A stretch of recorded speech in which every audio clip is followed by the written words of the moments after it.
16 წლის მარტიდან შინაგან საქმეთა სამინისტრო ახალი პროგრამის ამოქმედებას გეგმავს. პროგრამა რამდენიმე პუნქტიანია და მიზნად ქვეყანაში არსებული ავტოპარკის განახლებასა და უსაფრთხოების ნორმების დაცვის გაძლიერებას ისახავს. ერთ-ერთი მთავარი ცვლილება კი მარჯვენა საჭიანი ავტომობილების ქვეყანაში შემოყვანას უკავშირდება. უწყების მიერ მომზადებული ინიციატივის კანონად ქცევის შემთხვევაში 2016 წლიდან ქვეყანაში მარჯვენა საჭიანი ავტომობილების იმპორტი და რეგისტრაცია აიკრძალება. ძალოვანი უწყების ინიციატივას მოწინააღმდეგეები უკვე გამოუჩნდნენ და საკონსტიტუციო სასამართლოსთვის მიმართვასაც გეგმავენ. თამარ ციკლაური დეტალებით. ეს თბილისში ერთ-ერთი დაწესებულების ავტოსადგომია, სადაც დაახლოებით 100-მდე მანქანა დგას და მათგან თითქმის 40 მარჯვენა საჭიანია. მარჯვენა საჭიანი მანქანების სიმრავლეა დედაქალაქის ქუჩებშიც. 24 წლის ალექსანდრე ვეკუა უკვე 5 წელია ქალაქში მარჯვენა საჭიანი ავტომანქანით მოძრაობს. ამბობს, რომ არც გადაადგილებისა და არც უსაფრთხოების თვალსაზრისით პრობლემა არ შექმნია. ბიუჯეტურია ბევრად, ვიდრე იგივე კონკრეტული ამერიკიდან ან ევროპიდან ჩამოყვანილ მანქანას და შედარებით. მინუსებს რაც შეეხება, ერთადერთი მინუსი რაც აქვს, რა თქმა უნდა, საჭი მარჯვნივ აქვს, მაგრამ ქალაქში მე პირადად დაბრკოლებას ნამდვილად არ მიქმნის. იაფიამ და კარგია. არავითარ პრობლემას თუ წყნარათმლი და წესებს არ დაარღვევთ, ნორმალურია ყველაფერი. 2015 წლის 11 თვეში რეგისტრირებული 80,000-ზე მეტი ავტომანქანიდან 33,000-მდე სწორედ მარჯვენა საჭიანია. ამ სტატისტიკას საგანგაშო უწოდა შინაგან საქმეთა მინისტრმა. მთავრობამ მისი უწყების მიერ მომზადებული საკანონმდებლო პაკეტი განიხილა, რომელიც უსაფრთხოების ნორმების დაცვასა და გაძლიერებას ისახავს მიზნად. 50%-ს გაუტოლდა მარჯვენა საჭიანი მანქანების იმპორტი საქართველოში.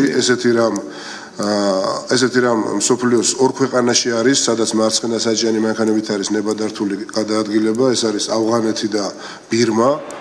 იმ შემთხვევაში თუ კი პარლამენტმა შინაგან საქმეთა სამინისტროს ინიციატივა კანონად აქცია, 2016 წლიდან საქართველოში მარჯვენა საჭიანი ავტომანქანების იმპორტი და რეგისტრაცია აიკრძალება. თუმცა აკრძალვა არ იმოქმედებს მარჯვენა საჭიანი ავტომანქანების იმ მფლობელებზე, რომლებიც მას კანონის ამოქმედებამდე შეიძენენ. სანამ ინიციატივა კანონად იქცევა, მას მოწინააღმდეგეები უკვე გამოუჩნდნენ. პარლამენტის დამტკიცების შემთხვევაში ჩვენ აუცილებლად ამას გავასაჩივრებთ საკონსტიტუციო სასამართლოში შესაბამისი არგუმენტებით და თუ საჭირო გახდება, გავასაჩივრებთ ევროპის სასამართლოშიც. მსგავსი პრაქტიკა არსებობს, იმიტომ რომ ეს რეგულაცია ეწინააღმდეგება ევროკავშირის კანონმდებლობას საგნების თავისუფალი მიმოქცევის შესახებ. მარჯვენა საჭიანი ავტომანქანების იმპორტისა და რეგისტრაციის აკრძალვის შემთხვევაში ავტომანქანების იმპორტიორი კომპანიების შესაძლო ზარალზე საუბრობს კავკასიის ავტოიმპორტის დირექტორი.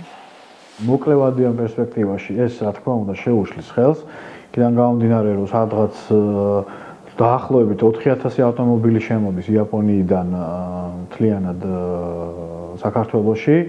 და ძალიან ბევრი ფიზიკური თუ იურიდიული პირები არიან ამ ბიზნესით დაკავებულები.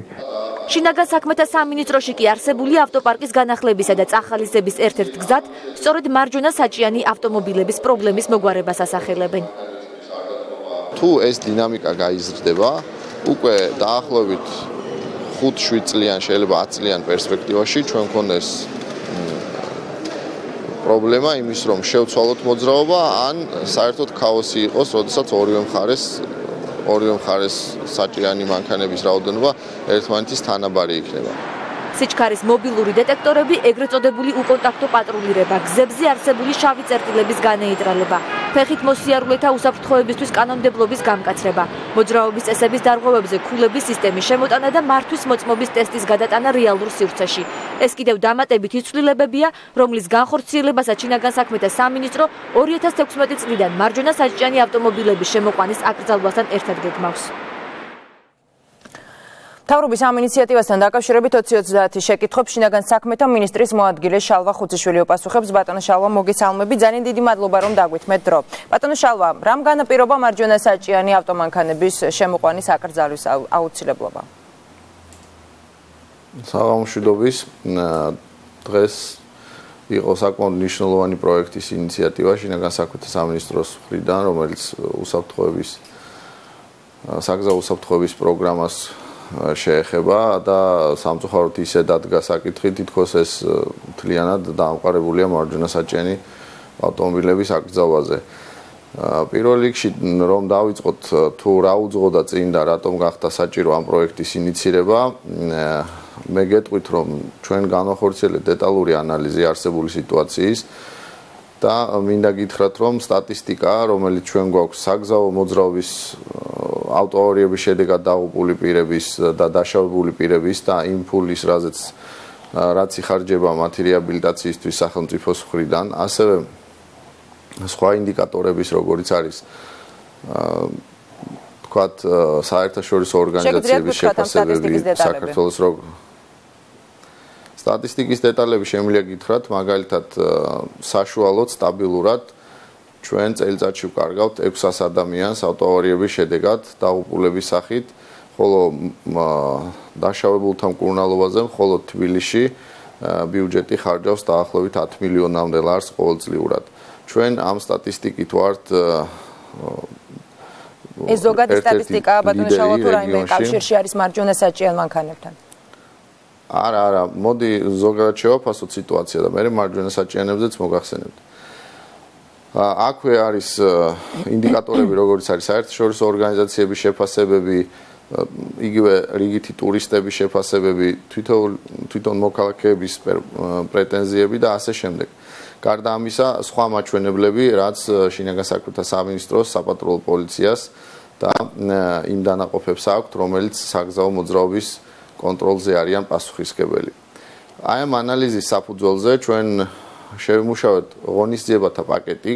მე ვიტყოდი, ეს არ არის მხოლოდ კანონ პროექტები, რომელიც პრეზენტაციას დღეს მოხდა, ეს არის ფართო პროგრამა, რომელიც გულისხმობს ცნობიერების ამაღლებას სკოლაში, საპატრულო პოლიციის და შინაგან საქმეთა სამინისტროს თანამშრომლების ჩართულობით სპეციალური გაკვეთილების ჩატარებას, რომელიც გულისხმობს ქვეყნის მასშტაბით ავტოსაგზაო ნიშნების მთლიანად რევიზიას და ხელახლა დაყენებას და ასე შემდეგ.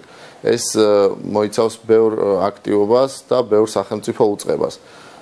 კონკრეტულად ამ პროგრამის ნაწილი არის კანონ პროექტთა პაკეტი, რომელიც დღეს განიხილა მთავრობამ და ამ პაკეტის ერთი ნაწილია მხოლოდ ავტომობილების მარჯვენა საჭიანის ავტომობილების საკითხი. გულახდილად რომ გითხრათ, ამ შემთხვევაში ავარიების ჩვენ არ გაგვიკეთებია აქცენტი უსაფრთხოებაზე და მე მოგიყვანთ იმ საერთო სურათს, რაც არის დღეს და რამაც განაპირობა ის, რომ შინაგან საქმეთა სამინისტრომ ეს საკითხი წინ წამოწია. დღეისთვის ჩვენი მონაცემებით იმ სტატისტიკის ანალიზით, რაც გვაქვს, თუ 2013 წელს 70,000 მანქანა ავტომობილზე, 80,000 ავტომობილზე შემოყვანილზე, მარცხენა საჭიანზე მოდიოდა დაახლოებით 10-12,000 მარჯვენა საჭიანი ავტომობილი და ავტომობილების ეს რაოდენობა მეტნაკლები პროპორციით უზრუნველყოფდა, რომ მარცხენა საჭიანი ავტომობილები მეტი ყოფილიყო. ბოლო 2 წლის განმავლობაში ჩვენ გვაქვს მკვეთრი ზრდის დინამიკა და უკვე ბოლო 2 წლის მონაცემებით მარჯვენა საჭიანი ავტომობილები, რომელიც შემოდის ქვეყანაში, გაუტოლდა დაახლოებით მარცხენა საჭიანი ავტომობილების ნახევარზე მეც. ანუ ქვეყანაში დღეისთვის თუ შემოდის 60% მარცხენა საჭიანი, შემოდის 40% თუმცა ბატონო შალვამას თავის ობიექტური თუ სუბიექტური მიზეზები აქვს, იგივე თუნდაც სოციალური. კი არა, მე მესმის ეგ თუ შეიძლება დავასრულებ, ეგ მესმის, მე რა თქმა უნდა და ამას არავინ არ უარყოფს, უბრალოდ უნდა გავითვალისწინოთ ის ფაქტორი, რომ ჩვენი ქვეყნის ინფრასტრუქტურა და მთლიანად სისტემა საგზაო მოძრაობის მოწყობილია მარცხენა საჭიანი მანქანების გამოყენებაზე, რომლებიც მოძრაობენ მარჯვნივ მიმართულებით.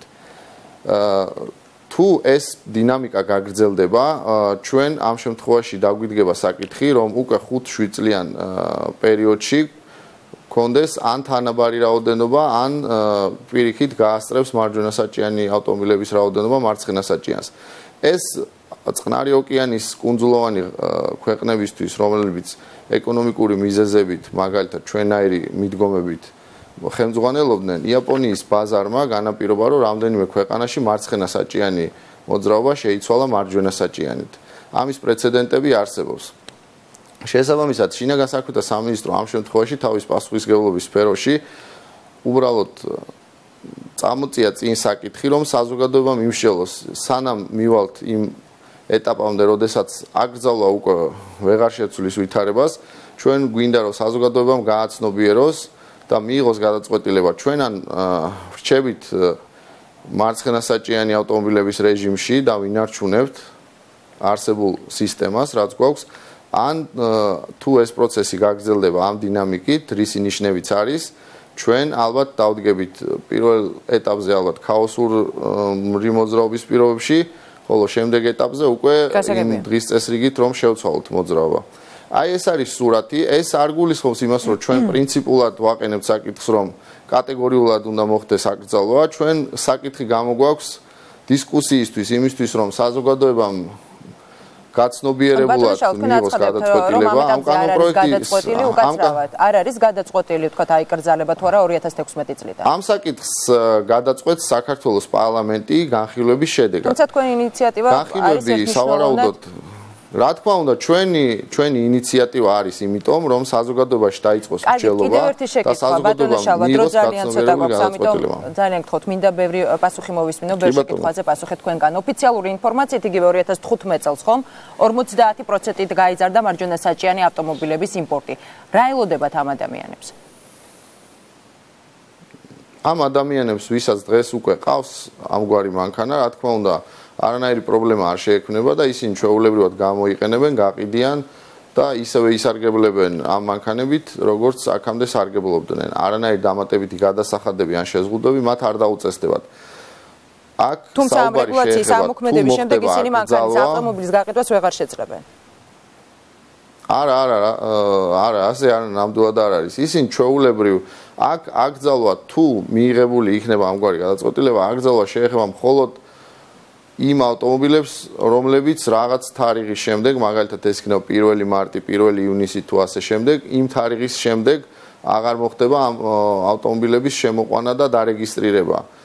თორემ ის მძღოლები, ის მოქალაქეები, რომლებიც უკვე ფლობენ ამ მანქანებს, მათ არანაირი პრობლემა არ გაყიდვისას, გამოყენების არ ექნებათ, რა თქმა უნდა, არანაირი დამატებითი შეზღუდვები, გადასახადები და ასე შემდეგ არ იქნება. გასაგებია, ბატონო შალვა, ყველასთვის ასევე ცნობილია, რომ იგივე მარჯვენასაჭიანი ავტომობილები არის საკმაოდ დიაფი და ვთქვათ ავტომობილების რაოდენობის შემცირების გარდა პრემიერ-მინისტრი ამბობს, რომ გადაწყვეტილების ერთ-ერთ მთავარ მიზანს ვთქვათ ეკოლოგიაზე ზრუნვა წარმოადგენს. რამდენად ხარისხიანი ავტომობილების შემოვა ქვეყანაში, ანუ ვინ არის ამ ფაქტორზე და ამ საკითხზე პასუხისმგებელი? ეს პროექტი საკმაოდ გითხარით რომ კომპლექსურ ღონისძიებებს გულისხმობს და ერთ-ერთი მიმართულება არის ქვეყანაში ახალი მანქანების იმპორტის წახალისება. ანუ ჩვენ თუ იაპონურ მანქანებს შევზღუდავთ, სანაცვლოდ განბაჟება ახალი მანქანების იმისთვის რომ ავტოპარკი გადახალისდეს და ვთქვათ, ახალი ევროპული მანქანა გახდეს უფრო ხელმისაწვდომი, ახალი მანქანების განბაჟება მნიშვნელოვნად გაიაფდება, აქციზის გადასახადი ამ მანქანებზე შემცირდება. ანუ ეს არის გარკვეული კონტრზომა იმისთვის, რომ მოსახლეობის იმ ნაწილმა, რომელსაც მართალია გარკვეულად გაუძვირდება და იმ იაპონური მანქანის ფასში ვეღარ შეიძენს, მაგრამ იმის გამო, რომ სახელმწიფო უფრო შეღავათიანი დაბეგვრის რეჟიმს შეესთავაზებს, შეიძლება რომ ოდნავ კი გაუძვირდება, მაგრამ შეუძლია იყიდოს მარცხენასაჭიანი ავტომობილი შესაბამის ბაზარზე. ასე რომ ეს დაბალანსებული არის უკვე აქციზის გადასახადის შემცირებით. და საგადასახადო კოდექსში ინიციატივაც ასევე შეტანილია ამ კანონპროექტთა პაკეტში. და ახალი მანქანები მოგეხსენებათ, რომ გულისხმობს ზუსტად ეკოლოგიურად უფრო შესაბამისი სტანდარტების ტექნიკურ გამართულობას და ზრუნვასაც ეკოლოგიაზე. გავრცელებული ინფორმაციით ასევე კიდევ ერთი საკითხი, ფარული პოლიციელის ნება შემოდის. ანუ საინტერესოა რას გულისხმობს ფარული პოლიციელი და თქვათ რა ფორმით ექნება მას მოქალაქესთან კონტაქტი და მოქალაქემა თქვათ პირობითად ღამის საათებში არ გაუჩერა სამოქალაქო ფორმაში გამოწყობილ პოლიციელს. როგორ უნდა მიხვდეს მოქალაქე პოლიციელი? არა, ეს ალბათ არასწორად იქნა გაგებული ან გავრცელებული ეს ინფორმაცია. არანაირი ფარული პოლიციელები არ იგეგმება.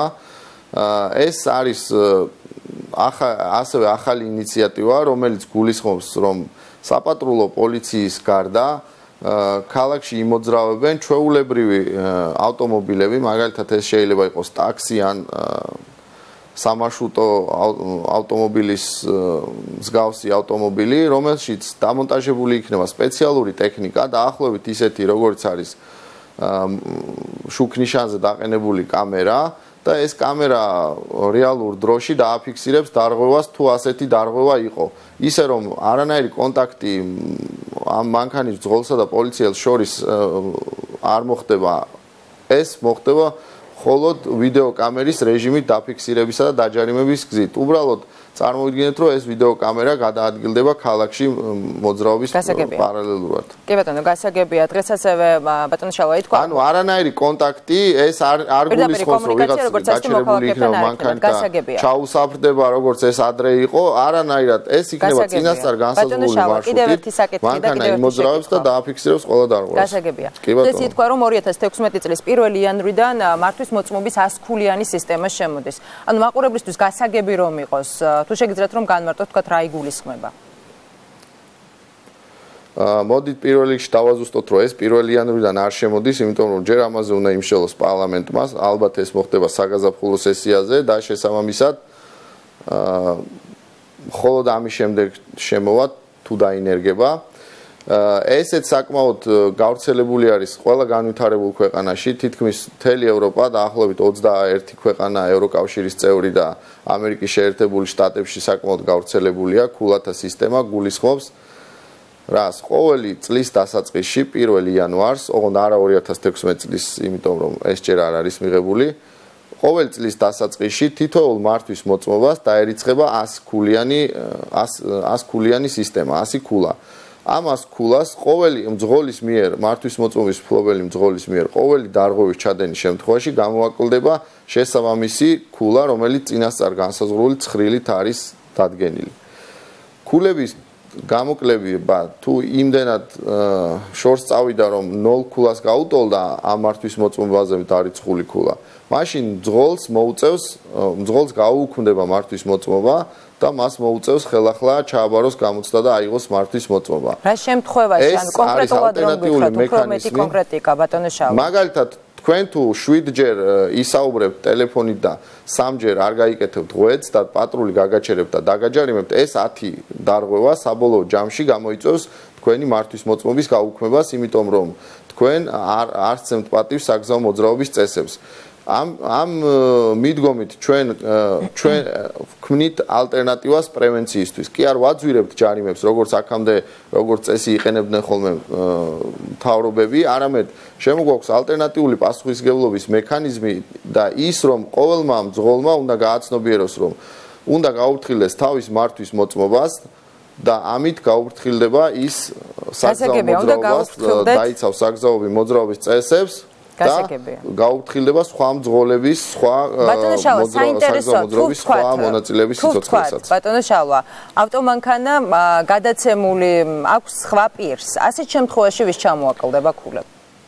ასეთ შემთხვევაში არავის არ ჩამოაკლდება. ეს არ ვრცელდება ვიდეო ჯარიმებზე. მხოლოდ საპატრულო პოლიციელის მიერ დაიდენტიფიცირებული ან და გაჩერებული მოქალაქე, რომელიც ვიცით და მართვის მოწმობა შემოწმდება, როდესაც მოხდება მისი დაჯარიმება, ქვით არის გაიგზავნება უკვე შესაბამის დანაყოფში, სადაც კომპიუტერული პროგრამა ავტომატურად ჩამოაკლებს ქულას. გარდა ამისა, სახელმწიფო უდგება პასუხისმგებლობით და იმისთვის, რომ მოქალაქეებს არ მოუხდეთ ესე გაუცნობიერებლად რაღაც არ გაუუქმდეთ მართვის მოწმობა, მათ ყოველ გამოკლებულ ქულაზე, ასევე თუ მათი ნომერი იქნება შესაბამის ბაზაში, მიუვათ SMS-ი და გააფრთხილებთ, რომ ისინი უახლოვდებიან კრიტიკულ ზღვარს, მაგალითად უკვე მივიდნენ 20 ქულაზე, -20 დარჩათ 20 ქულა და ასე შემდეგ. ეს ქულები თუ მძღოლი, თქვათ მაგალითად დაკარგავს 60 ქულას და დარჩება 40 ქულა, მომდევნო წლის 1 იანვარს ეს ქულები ისევ გაუქმდება 40 ქულა და მის ნაცვლად დაერიცხება 100 ქულა. გასაგებია და რამდენადაც დაიწყება. ანუ სისტემა იძლევა შესაძლებლობას, რომ მძღოლმა რამდენჯერმე დაარღვიოს და ეს არ ვრცელდება ამ შემთხვევაში ვიდეო ჯარიმებზე, როგორც თქვენ ამბობთ. კი, არ ვრცელდება და ეს არ გამოიწვევს მართვის მოწმობის გაუქმებას, მაგრამ იგი თუ სისტემატურად არღვევს და თუ უგულებელყოფს წესებს, მისი ყველა მცირე ქმედებაც კი საბოლოო ჯამში გამოიწვევს დიდ შედეგს და სახელმწიფო გადახედავს მისთვის მინიჭებულ უფლებას. აი ეს არის მთელი არსი და ჩვენ გვინდა რომ მოქალაქეებს, რომლებსაც თქვათ აქვთ ფული და არაფრად არ მიაჩნიათ დარღვევა, გაუჩნდეთ გაჩნდეს შესაძლებლობა ამაღლებაზე ზრუნავთ როგორც ჩანს ბატონო შავა. ძალიან დიდი მადლობა შინაგან საქმეთა მინისტრის მოადგილე. სისტემა რო შეიქმნას უფრო მოწესრიგებული. ძალიან დიდი მადლობა. შალვა ხუციშვილი პასუხობდა ჩვენ შეკითხვებს. ახლა რეკლამის შემდეგ დემოკრატიული